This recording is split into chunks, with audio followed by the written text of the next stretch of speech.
Thank you, Ms. Chairman. Colleagues, this is the Environment Committee, not the boardroom of the chemical companies.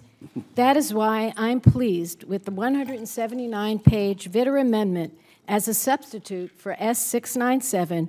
We are witnessing the death of that original bill, which, according to a prize-winning reporter, was written on the computer of the American Chemistry Council. And I ask unanimous consent to place in the record that article. Without objection. That bill is gone, and I give my deepest thanks to the many public health organizations, environmental organizations like the Environmental Working Group, NRDC, Safer Chemicals, the Breast Cancer Fund, the Asbestos Disease Awareness Organization, nurses, physicians, the media, and individuals like Deidre Imus, Linda Reinstein, and Trevor Schaefer.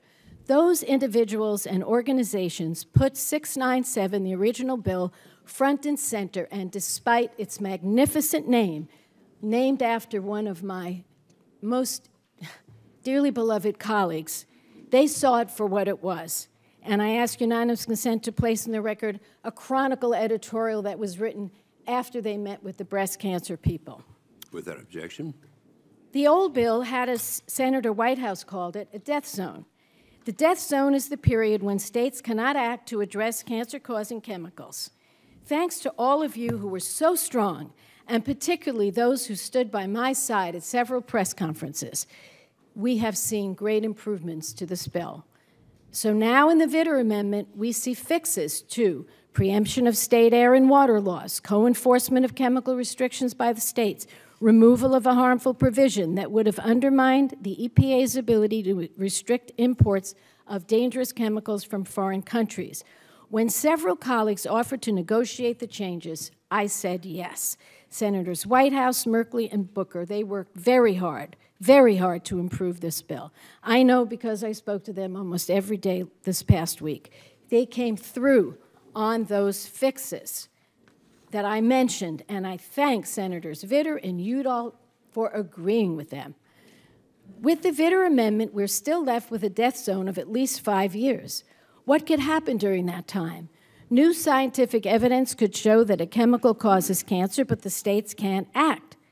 During that 5-year period, there's a list of conditions that easily could be used to deny a waiver and force the states to go to court. The House bill on TSCA has no preemption provision. A chemical actually has to be regulated before there's preemption. That's the way it should be. And we have a chance to make that important fix with the Gillibrand Amendment. I hope we will. We all talk about the rights of our states to act to protect their people. Let's prove that we mean it when we say states' rights and support Senator Gillibrand. Let's not have Big Brother tell the states they have no right to protect their citizens. You know, when our states act, we all benefit. When Minnesota took first steps to ban BPA in baby bottles, and the state of Washington took the lead on restricting the use of brain-toxic lead in jewelry, and my home state spearheaded the effort to restrict the use of cancer-causing formaldehyde in wood, that benefited the entire nation. The entire nation. And I also don't understand why in the new Vitter substitute, there's not even a mention of asbestos, the most dangerous substance. It takes 10,000 lives a year. No mention of it in this substitute. The new Vitter Amendment left out action also on cancer clusters and chemical spills in drinking water, which is so important to West Virginia. We have amendments to address that. There are many other parts of the bill that need fixing, and I urge my colleagues to keep working to make this bill better.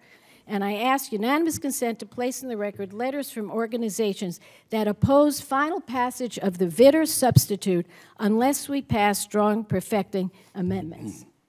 Those would include Safer Chemicals, Healthy Families Coalition, which represents 450 environmental, labor, and health groups, the Asbestos Disease Awareness Organization, the AFL-CIO, Environmental Working Group, the Breast Cancer Fund, and the Center for Environmental Health. I really look forward to making this bill better and better. But if we can't support these perfecting amendments today, I intend to vote no on final passage. And I thank you so much for all your work on this.